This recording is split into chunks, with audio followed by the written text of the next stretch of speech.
Okay, so ఇది wrong అంటున్నా.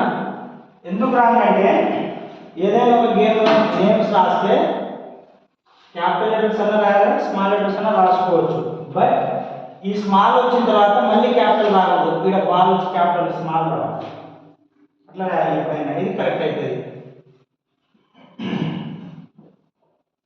ఇట్లా రాయాలి, ఎందుకంటే రెండు వేరు వేరు పదాలు కావు కదా, రెండు ఒకే పదాలు, వాలి బాల్. కాబట్టి ఇది కూడా స్మాల్ లెటరే ఉండాలి. ఇది ఒకటి. ఇకపోతే ఈ చరిత్ర అనేది కామన్గా మీరు ఏదైనా దొరుకుతుంది.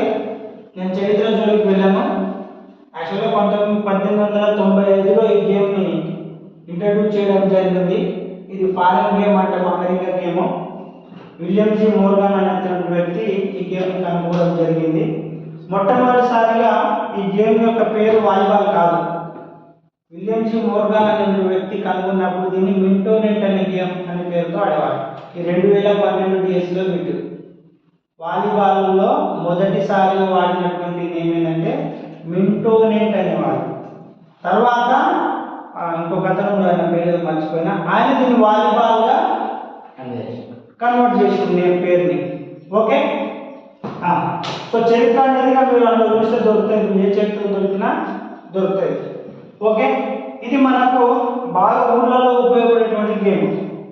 మన ఊర్లలో బాగా ఉపయోగపడే గేమ్స్ మూడు ఉంటాయి: వాలీబాల్, కబడ్డీ, ఖోఖో. కాస్త అమ్మాయిల క్రేజ్ రావాలంటే టెన్నిస్. ఓకే, నవే డేస్లో బ్యాడ్మింటన్ కూడా బాగా ఫోకస్ అయింది. ఊర్లలో పిల్లలు ఆడుకోవడం కానీ, అది చేయడం ఇది చేయడం కానీ అది పెద్ద రిస్క్తో కూడుకున్నది. అది ఎవరు వేయలేరు, బయట గాలి ఆడలేము. దానికి ఇండోర్ పెట్టి ఆడాలంటే మన దగ్గర లక్షలు ఏ స్కూల్లో ఉండవు. సున్నం పోసుకోవడానికే పైసలు ఉండవు. స్కూల్లో ఇండోర్ పెట్టడానికే ఉంటాయి. మేజర్గా ఉన్నది, మనం అబద్ధం చెప్తున్నాడు, ఉన్న వాస్తవం చెప్తున్నాం. ఓకే, సో కాబట్టి ఈ మూడు గేమ్లలో మనము పర్ఫెక్ట్ ఉంటే మనం వెళ్ళి వర్క్ చేసేటువంటి స్కూల్లో తలెత్తుకొని నేను చక్కగా ఉండొచ్చు. ఇది కాకుండా కొంచెం సిటీ కల్చర్కి వెళ్ళామనుకోండి, ఈ మూడింటిని ఎవరు కొంచెం సిటీ కల్చర్ హైదరాబాద్ పర్పస్ అట్లా వెళ్ళామనుకో, వీటిని ఎవరు డేకడు. వాళ్ళకి ఏం కావాలా? బాస్కెట్బాల్ కావాలి, క్రికెట్ కావాలి, ఆడడానికి కొంచెం లైక్ చేస్తూ బ్యాడ్మింటన్ ప్లేయర్స్ ఉంటారు. వీటిని బాగా క్రేజ్ ఉన్నది. సో ఇంకా అది మనం హైదరాబాద్లో చేసుకున్నప్పుడు ఆ పరిస్థితి, కానీ మనం ఎంతసేపు అయినా ఊర్లో పరిస్థితి మాత్రం ఆలోచిస్తాం. ఓకే, సో మరి ఇప్పుడు మనం వాలీబాల్ చూద్దాం. వాలీబాల్ యొక్క కోర్ట్ మెజర్మెంట్ వాడమన్నాం. ఓకే, కోర్ట్ మెజర్మెంట్ ఏమంటామంటే 18/9 మీటర్ అంటారు. ఓకే, 18/9 మీటర్ అంటారు. మరి మన కోర్ట్ వేయాలంటే ఏ పద్ధతిలో తెలవాలి? ఏ పద్ధతిలో వేసుకుంటాం కోర్టు? డయాగ్నల్ మెథడ్లో వేసుకుంటాం. డయాగ్నల్ మెథడ్ ఫార్ములా ఏమంటాం మనము? L + W = X/√. ఇదంతా తెలిసిందే కదా. ఓకే, దీన్ని కట్టుకుంటే ఐ థింక్ 20.12 మీటర్స్ అనుకుంటా. Volleyball diagonal 20.12 meter. Maybe correction ఉంటే మనం చేసుకోవచ్చు, నాకు తెలిసి ఇంతే ఉంటుంది అనుకుంటా. ఓకే, దీంతో మనము కోర్టు మార్కింగ్ చేసుకోవాలి. సో మరి ఎలా మార్కింగ్ చేసుకుంటామంటే, ఈ కోర్టు కూడా నార్త్ సౌతే ఉండాలి, ఈస్ట్ వెస్ట్ ఉండొద్దు. ఓకే, ఎందుకు ఉండొద్దంటే మొన్ననే చెప్పిన, ఆడేటువంటి టైంలో సన్ రైజ్ సూర్యకిరణాల వల్ల ఏ ఒక్కరికి ఇబ్బంది కలగకుండా ఉండాలి. కాబట్టి ఇది మనము నార్త్ సౌత్ వేస్తాం ఎప్పుడైనా. ఓకే, ఓకే, ఇప్పుడు చూద్దాం. ఫర్ ఎగ్జాంపుల్ ఇది మార్కింగ్. ఓకే, ఇక్కడ ఈ ప్లేస్ ఉంది మనకు, ఇక్కడ లేదు ప్లేస్, ఇక్కడే ఉంది. అప్పుడు ఏం చేసుకుంటామంటే విడ్త్ లైన్ తీసుకుంటాం. మనం ఫస్ట్ విడ్త్ తీసుకుందాం. ఓకే, విడ్త్ తీసుకున్న తర్వాత ఇప్పుడు మనకి ఏం కావాలి? లెంత్ కావాలి, అంటే పొడవు. ఓకే, సో ఏం చేస్తాము? డయాగ్నల్ కొట్టుకుంటాం. ఫర్ ఎగ్జాంపుల్ ఇప్పుడు మనకు ఆ మెథడ్ తెలుసు కాబట్టి డైరెక్ట్ వెళ్ళిపోతుంది ఇక. ఓకే, ఇలా వచ్చింది అనుకోండి. ఓకే, క్రాస్ వచ్చిందా?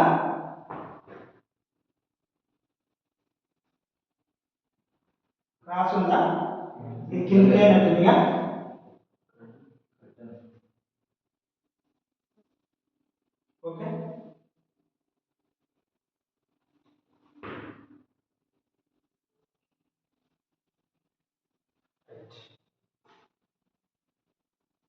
ఇది కోట్ అవుటర్. మనం డయాగ్నల్తో కొట్టుకుంటే ఈ అవుటర్ అనేది వస్తుంది. ఓకే, ఇప్పుడు మనకి సెంటర్ కావాలి.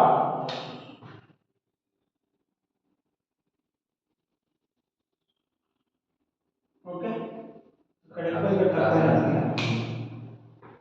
దీనిపైన మార్క్ రావడం అదే జారిపోతుంది. ఇగో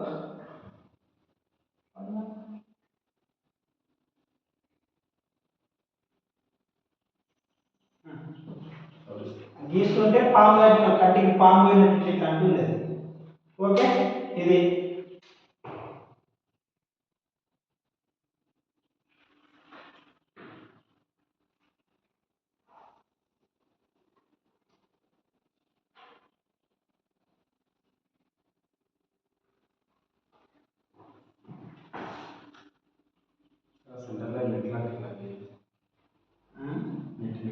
అదా.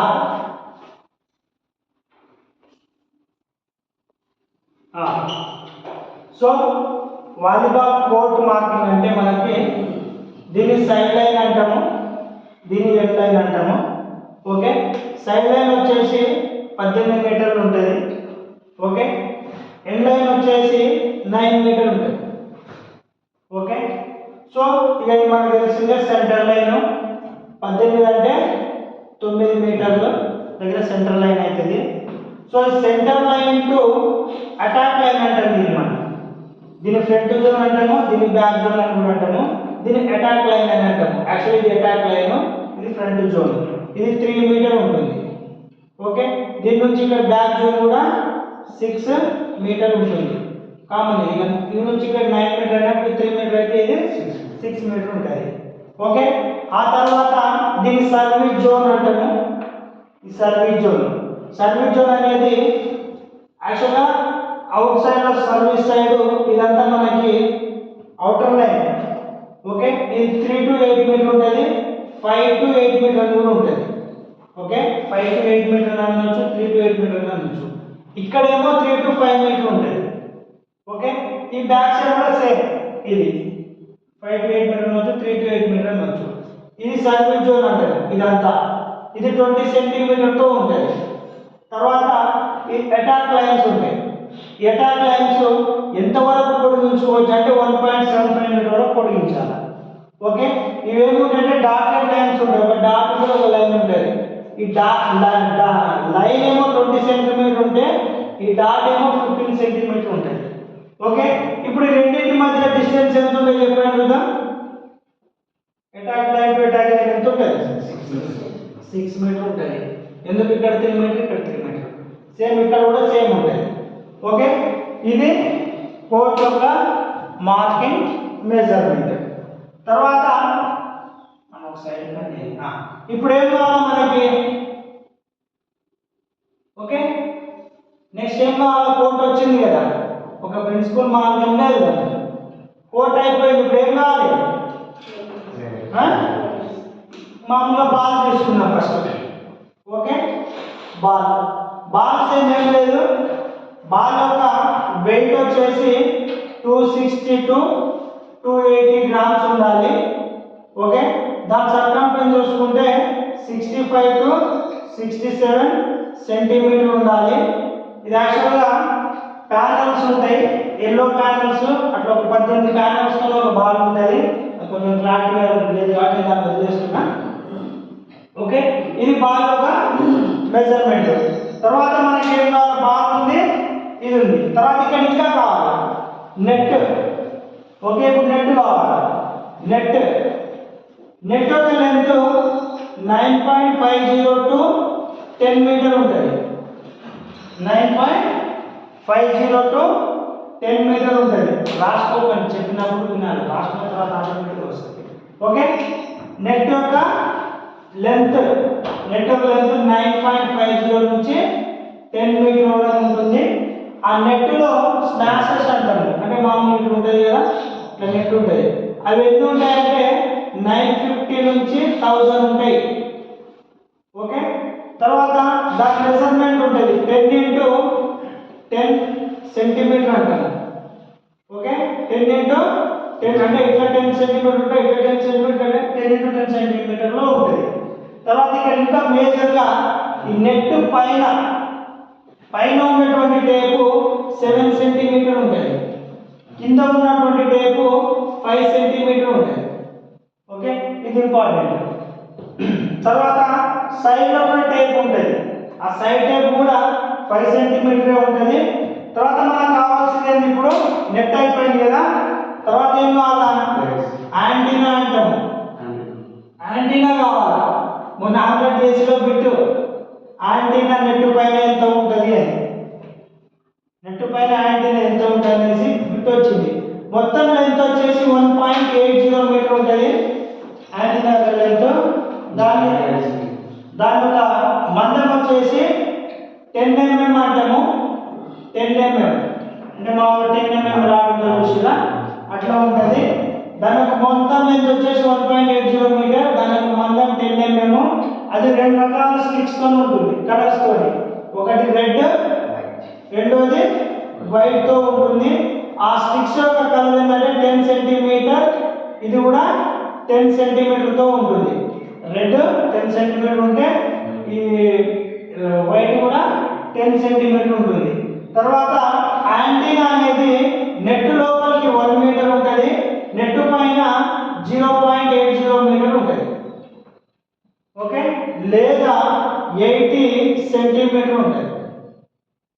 0.80 మీటర్ ఉంటుంది లేదా 80 సెంటీమీటర్ ఉంటుంది. మొన్న ఆల్రెడీ అడిగిన బిట్ ఇది, నెట్ పైన యాంటీనా యొక్క కొలత ఎంత అని అడిగింది. 9th రోజు పేపర్, మొన్న 22వ తారీఖు రాసిన పేపర్ కాదు, 9th రోజు ఫిజికల్ డైరెక్టర్ అడిగినటువంటి క్వశ్చన్ ఇది. నెట్ పైన యాంటీనా యొక్క మెజర్మెంట్ ఎంత, ఎందుకు ఇంత ఉంది, నెట్ లెంత్ ఎంత, నెట్ విడ్త్ ఎంత, 1 మీటర్. ఆ 1 మీటర్ అనేది నెట్లోకి వెళ్ళిపోతుంది. ఓకే, అదన్నమాట యాంటీనా. ఓకే, ఇంక ఇంట్లో ఉన్నాయి పోల్. ఓకే, పోల్ కావాలి మనకు. పోల్ వచ్చేసి 1.55 మీటర్ హైట్ ఉంటుంది. ఓకే, తర్వాత సైడ్ లైన్ నుంచి 0.50 మీటర్ ఆర్ 1 మీటర్ ఉంటుంది. ఓకే, సైడ్ లైన్ నుంచి 0.50 మీటర్ ఆర్ 1 మీటర్. ఓకే, అంత ఉంటుంది అన్నమాట. అంత బ్యాక్లో పెట్టుకోవచ్చు. ఇక్కడ ఉందనుకో మనం 5.50తో ఇడనైనా పెట్టుకోవచ్చు పోల్ని, లేదు 2 వైపులో 1 మీటర్తోనే ఇడనైనా పెట్టుకోవచ్చు. అందుకనే ఏమన్నా మనం నెట్ యొక్క లెంత్ 9.50 to 10 మీటర్ అన్నా. ఎందుకు, ఇది 9 మీటర్లే కదా. ఓకే, 0.5 1 మీటర్ అవుతుంది కాబట్టి 10 మీటర్ ఉంటుంది. మరి అలా కాకుండా 11 అవుతుంది కదా, 11 మీటర్ లెంత్ ఉంటుంది అంటే నెట్ అంటే ఉండదు. ఓకే, మనకు మినిమం ఏమో 9.50 మీటర్, మ్యాక్సిమం ఇట్లా కూడా అడగవచ్చు, మ్యాక్సిమం 10 మీటర్ ఉంటుంది నెట్ యొక్క లెంత్. ఓకే, ఇది మినిమము, ఇది మ్యాక్సిమం. ఎప్పుడైనా వాలీబాల్ పోల్ అనేది బయట ఉంటుంది, సైడ్ లైన్కి బయట ఉంటుంది. అదే కరెక్ట్ సైడ్ లైన్ మీదనే పోల్ ఉంటుంది. ఏ గేమ్లో సైడ్ లైన్ మీదనే పోల్ ఉంటుంది. బ్యాడ్మింటన్ ఉందా, బ్యాడ్మింటన్ అనేది సైడ్ లైన్ పైన ఉంటుంది, సైడ్ లైన్ బయట ఉండదు. ఓకే, నెక్స్ట్ అనుకుందాం, మనకు అవసరం. ఓకే, ఇది మనకు కావాల్సినది. ఓకేనా, కోర్ట్ మెజర్మెంట్స్ అన్నీ వచ్చినాయి. ఏమేమి వచ్చినాయి, కోర్ట్ మార్కింగ్ వచ్చింది, తర్వాత బాల్ వచ్చింది, యాంటీనా, నెట్, పోల్. ఓకే, అన్ని లైన్ల యొక్క మందము 5 సెంటీమీటర్ ఉండాలి. ఓకే, ఇది 20 సెంటీమీటర్తో ఎక్స్టెన్షన్ చేసి ఉంటుంది. ఓకే, ఇదంతా సర్వీస్ జోన్. పూర్వకాలం ఓల్డెన్ డేస్ ఏముంటుందంటే ఇట్లా ఉంటుండే సర్వీస్ జోన్ అని. ఓకే, ఇళ్ళ నుంచే సర్వీస్ చేయాలి, బయట నుంచి చేసేదానికి ఆస్కారం. ఇట్లా 3 మీటర్ ఉంటుండే, ఇటు 3 మీటర్ ఇటు ఉండి ఈ బాక్స్ నుంచి సర్వీస్ చేయాలి ఓల్డెన్ డేస్లో. ఓకే, అప్పుడు రాజెస్ సిస్టమ్ లేకుండే, అప్పుడు సర్వీస్ సిస్టమ్ ఉంటుండే. ఏమో ఇళ్ళ నుంచి మాత్రమే సర్వీస్ చేయాలి. ఇప్పుడు అట్లా కాదు, ఈ 9 మీటర్ల నుంచి 50 చేయడం చేసుకోవచ్చు. సర్వీస్ జోన్ అంటే 9 మీటర్లనే అంటాము. ఓకే, ఇంకా ఇంకేం కావాలా? ప్లేస్ కావాలి, అంతే కదా? అన్ని వచ్చేసినాయి మనకి. ప్లేస్ కావాలా సార్? ఈ బాల్ లైన్ పైన team consists of 12 members. Okay, 6 plus 6 12 members. 6 main players, 6 substitution players. Okay, తర్వాత అఫీషియల్స్ వచ్చేసి అఫీషియల్స్ కావాలి కాబట్టి మనకు అఫీషియల్స్ వచ్చేసి 10 మెంబర్స్. ఓకే, వీళ్ళు ఒకడు రెఫరీ, ఇద్దరు అంపైర్స్, తర్వాత ఒకడు scorer, second one assistant scorer and 4 member line mens, line judges అంటే వీళ్ళని లైన్ జడ్జెస్. ఎంత ఇది? 1 వీళ్ళు 2 3 వీడొకడు 4 వీడొకడు 5 అయినా 5 వీళ్ళు 4 10 9 ఇంకొకడు అసిస్టెంట్ స్కోరర్ రెఫరీ, ఇద్దరు వీళ్ళు scorer assistant main referee side referee వీళ్ళు రెఫరీ ఒకడు వీళ్ళు ఇద్దరు 1 2 3 4 5 వీళ్ళు 4 అంటే 10 9 ఒకడే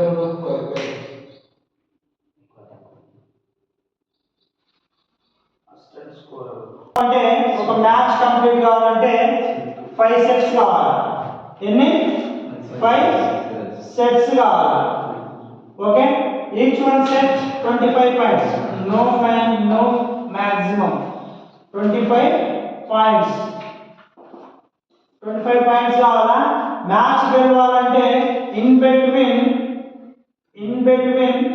2 పాయింట్స్ లీడ్ కావాలి.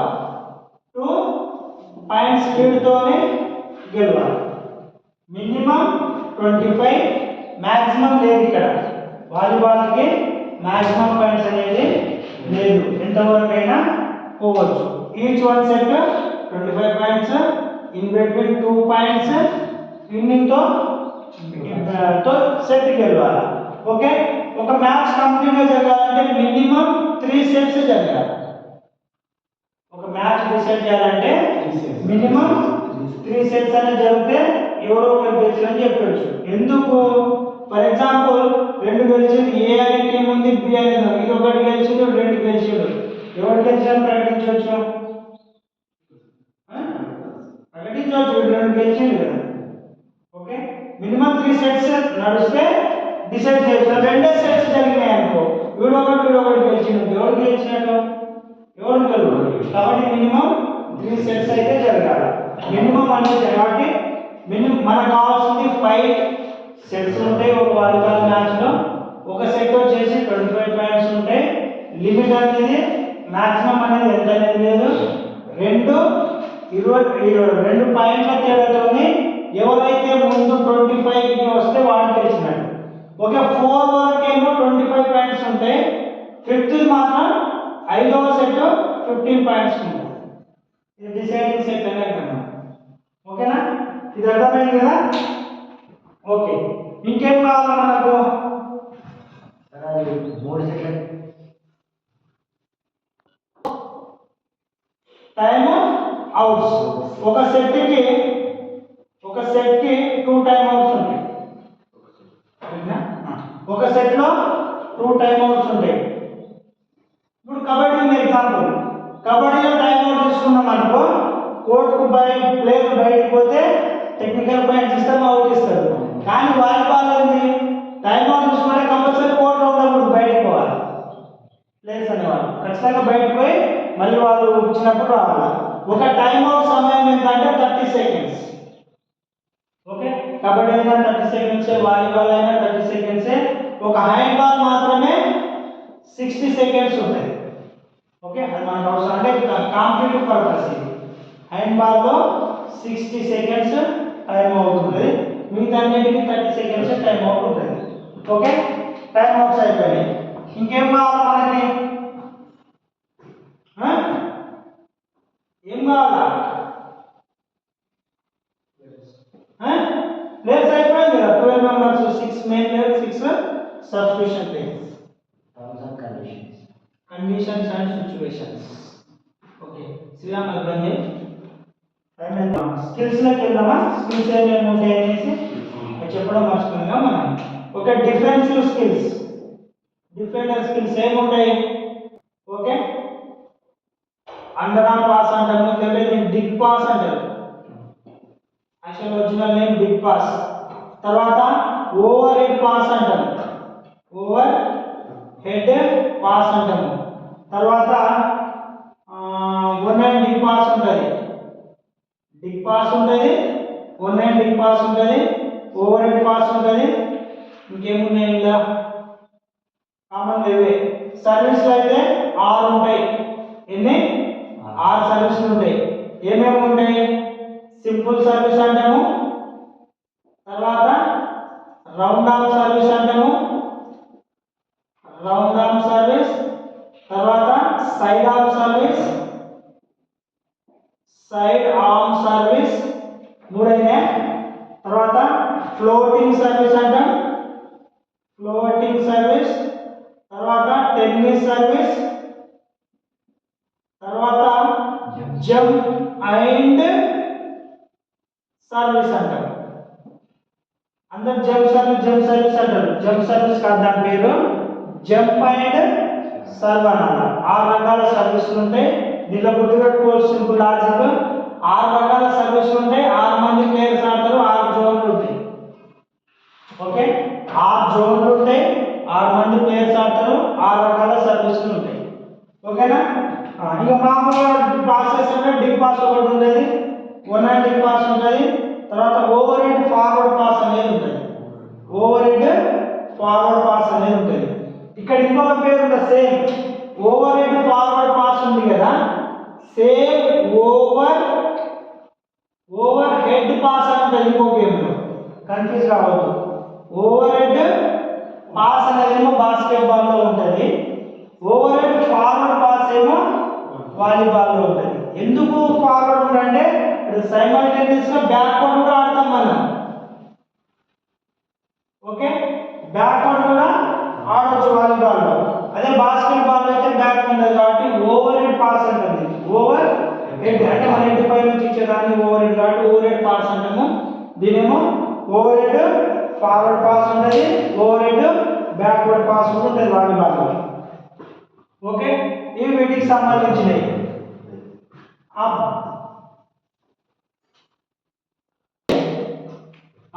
తర్వాత అఫీషియల్స్ ఎక్కడెక్కడ ఉంటారు సార్ ఫస్ట్.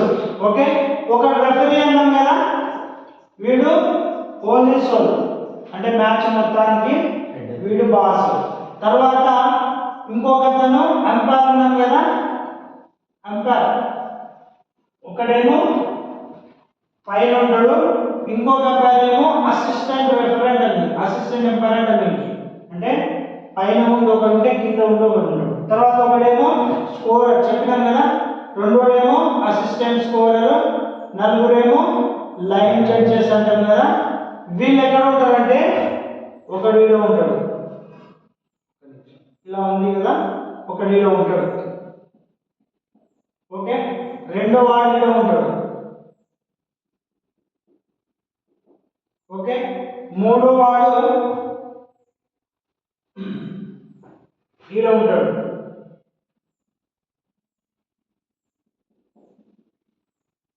నాలుగో వాడు వీడియో ఉంటాడు.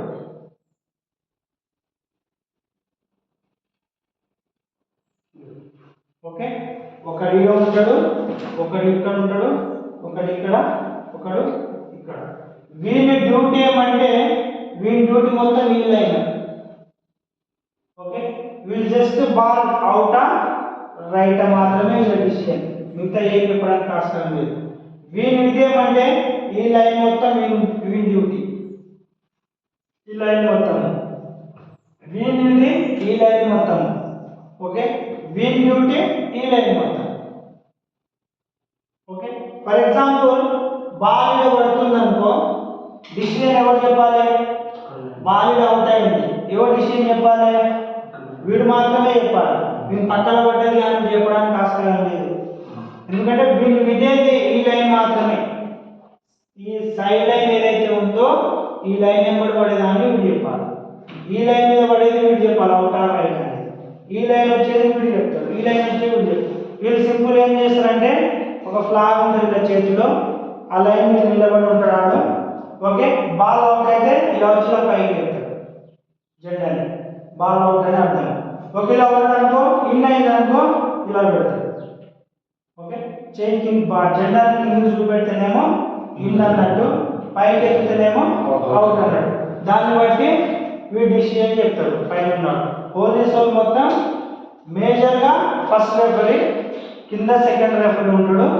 వీడేమో అసలు మ్యాచ్ రెఫరీ వాడు కానీ వీడి చేతిలో వీడేమంటే అది వీళ్ళకి సైమల్టేనియస్గా వీళ్ళు ఉంటారు. ఓకే, తర్వాత చాలా మంది ఏమంటారు ఈ లైన్ ఉంటుంది కదా సెంటర్ లైన్, ఊళ్ళలో ఈ సెంటర్ లైన్ ఇంత దొరికిన అంత దొరికిన అంటారు.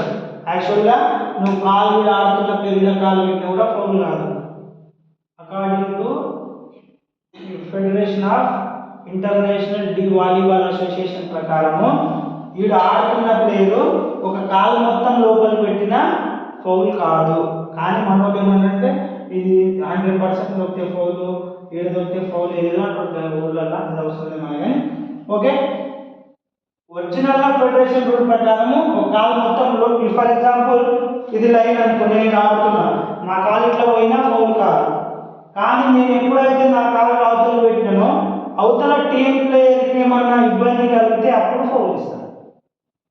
ఓకే, నేను నా దగ్గర అవతలి పోయి అవతల టీం ప్లేయర్స్కి నా వల్ల ఏమైనా ఇబ్బంది కలిగినట్టు అనిపిస్తే అప్పుడు ఫౌల్ వేయడానికి ఆస్కారం ఉంటుంది. ఓకే, ఆ లోపల కాలు పెట్టిన ఫౌల్ కాదు. తర్వాత ఈ గేమ్ అనేది రొటేషన్తోనే ఆడతారు కంపల్సరీ. మన ఊళ్ళలో రెండు రకాలు ఆడవచ్చు, ఒక రొటేషన్ ఆడవచ్చు, రెండోది స్టాండింగ్ ఆడవచ్చు. స్టాండింగ్ అనేది ఇంటర్నేషనల్ రూల్ ప్రకారం కాదు, మన లోకల్ ఆర్గనైజేషన్ చేసుకుంటే పెట్టుకుంటాం, కానీ ఖచ్చితంగా రొటేషనే ఆడాలి.